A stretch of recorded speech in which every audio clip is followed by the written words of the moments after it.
अस्सलामु अलैकुम। मैं इमरान शेख, एडवोकेट, अहमदाबाद शहर से आज वक़्फ़ के मुद्दे पर बोलने के लिए यहाँ पर आया हूँ। एक बहुत अहम मुद्दे पर बोलने का सोचा है कि हमारा मुद्दा है, मेरा मुद्दा नहीं है, ये हम सब कौम का मुद्दा है, वक़्फ़ का मुद्दा है। गवर्नमेंट ने वक़्फ़ के अंदर इंटरफेयर करने के लिए एक बिल लाई है 2024 के अंदर। अगर वो बिल पास हो जाता है तो गवर्नमेंट के हिसाब से उसके अंदर गवर्नमेंट सीधी इससे इन्वॉल्व हो जाएगी। उसके अंदर गवर्नमेंट चाहेगी उसकी नियुक्ति करेगी, गवर्नमेंट चाहेगी ऐसे लोगों को अपॉइंट कर सकती है, और गवर्नमेंट सारी सत्ताएं ट्रिब्यूनल से हटाकर कलेक्टर को देना चाहती है। अब वक़्फ़ है क्या? वक़्फ़ का मुद्दा क्यों ये लोग इतना अंदर इंटरफेयर होना चाहते हैं वक़्फ़ के अंदर? और वक़्फ़ चीज़ ऐसी है कि बाज़ार के अंदर नई नई अफवाहें फैलाई गई कि वक़्फ़ चाहे उसके ऊपर कब्जा कर सकती है, वक़्फ़ चाहे वो ज़मीन के ऊपर बोल दे कि हमारी ज़मीन, तो उसके ऊपर वक़्फ़ का वो ज़मीन हो जाती है। ऐसा कुछ भी नहीं है।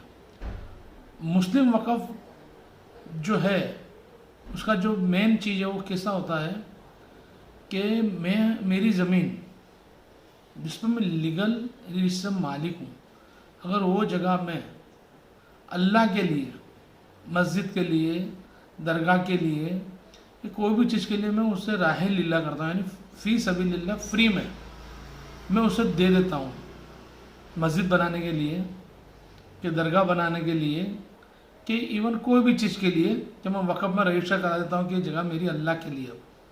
अब वो ज़मीन कभी बिक नहीं सकती है, वो अल्लाह की ज़मीन हो गई, तो उससे बोलते हैं वक़्फ़, कि कोई ने अपनी ज़मीन वक़्फ़ कर दी। अब वो सारी ऐसी मिलकतें इंडिया के अंदर बहुत सब जगह पर हैं, जो पहले से लोग करते आ रहे हैं। राजा महाराजा ने की है, फिर लोगों दूसरों ने की है, कुछ ट्रस्टों ने की है, तुम्हारे मेरे ऐसे कुछ लोगों ने की है ज़मीन। तो ऐसे वो जैसे बड़ी बड़ी ज़मीन है, लोगों ने मिलकतें बनाई हैं।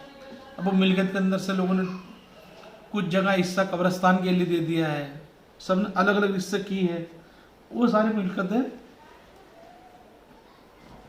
उससे वक्फ किया जाता है, और वक़्फ़ के अंदर वो रजिस्टर कराई जाती है वक़्फ़ बोर्ड के अंदर। तो ऐसी सारी मिलकतें वक़्फ़ बोर्ड उसको संचालन करता है। अब जब बिल आया उसके पहले मैं भी खाली वक़्फ़ के बारे में थोड़ा बहुत जानता था मैं, कि वक़्फ़ यानी अल्लाह की राह में दी हुई चीज़, उसको वक़्फ़ बोर्ड संचालन करता है। पर अभी जब बिल आया है, इसके अंदर बिल के अंदर कई सारे प्रावधान आए, नई नई चीज़ें आई, तो हमने भी उसके अंदर जानने की कोशिश की, कुछ सेमिनार हमने भी अटेंड किए, कुछ जानने की कोशिश की भाई क्या है इसके अंदर।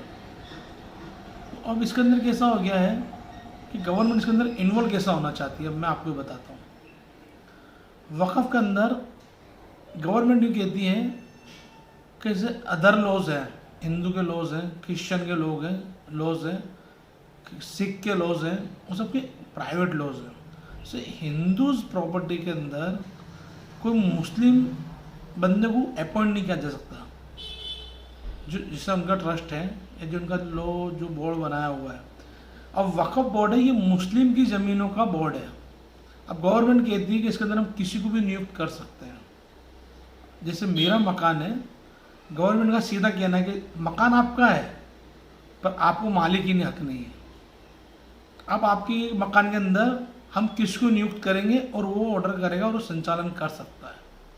मेरी मिलकत का संचालन थर्ड पर्सन करेगा, ये गवर्नमेंट का कहना है। जबकि वक़्फ़ बोर्ड ऑलरेडी है, अब ये वक़्फ़ बोर्ड यानी मुस्लिमों का है, ज़मीन मुस्लिमों की, इसका संचालन वो थर्ड पर्सन करेगा।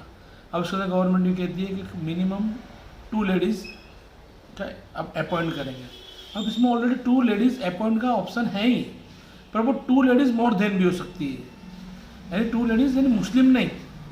अब वो लेडीज़ ये भी कौन होगी? जो गवर्नमेंट नियुक्त करेगी, अदर कम्युनिटी की नॉन मुस्लिम को भी नियुक्त कर सकती है।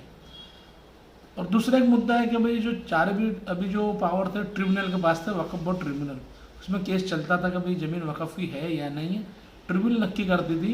अब ट्रिब्यूनल का ऑर्डर होने के बाद भी सबके पास पावर थे हाई कोर्ट जाने के और सुप्रीम कोर्ट जाने के। अब वो सारे पावर्स ये लोग बंद कर कर सारे पावर्स कलेक्टर को देना चाहते हैं।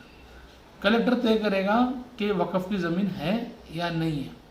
अब वक़्फ़ की ज़मीन अगर कलेक्टर तय करता है तो कलेक्टर तो बंदा किसका हम सब जानते हैं, ये सब गवर्नमेंट बिठाती है इनको ऑफिसरों को। तो और जितने भी ऑफिसर काम कर रहे हैं हम देखते हैं, हम वकीलात के अंदर हैं तो हमने देखा है कि कैसे काम होते हैं यहाँ पर। कलेक्टर के पास एक अर्जी डिसाइड करने के लिए 6-6 महीने निकल जाता है और वो डिसाइड ही नहीं होती अर्जी। उनके पास इतना काम होता है, उन गवर्नमेंट ने इस कदर बना रखा हुआ है कि कभी इधर जाओ, कभी कोई अफसर आ रहा है तो उसके पास जाओ, कभी कोई अफसर आ रहा तो उसके पास जाओ, कभी किसी के लिए तुम स्वागत में आवत में लग जाओ। तो इनके पास तो बहुत काम होता है। अब ये प्रो गवर्नमेंट लोग हैं, ये लोग कलेक्टर नहीं, प्रो गवर्नमेंट। अब ये लोग ऑर्डर कैसे करेंगे, गवर्नमेंट चाहिए ऐसा ऑर्डर होगा वहाँ पर। तो यहाँ पर तो नहीं डिसाइड करना और ऑर्डर लेना, इस तरह से गवर्नमेंट वक़्फ़ की प्रॉपर्टी को अपने अंडर में लेना चाहती है, खुद काबिज होकर वक़्फ़ की मिल्कियत के ऊपर अपने इंसान बिठाना चाहती है। अब ये लोग क्यों कहेंगे कि भाई हम मुस्लिम लोगों को अंदर एंटर करेंगे क्या बिठाएंगे, तो बीजेपी के लोग होंगे, वो लोग जाहिर सी बात है गवर्नमेंट के लोग होंगे। है ऐसे मुस्लिम भी कि जिन्होंने वक़्फ़ से जो 1993 के अंदर जो आया था, वक़्फ़ बना था, जब से मजबूत हुआ है, और लास्ट में 2013 के अंदर जो सुधार है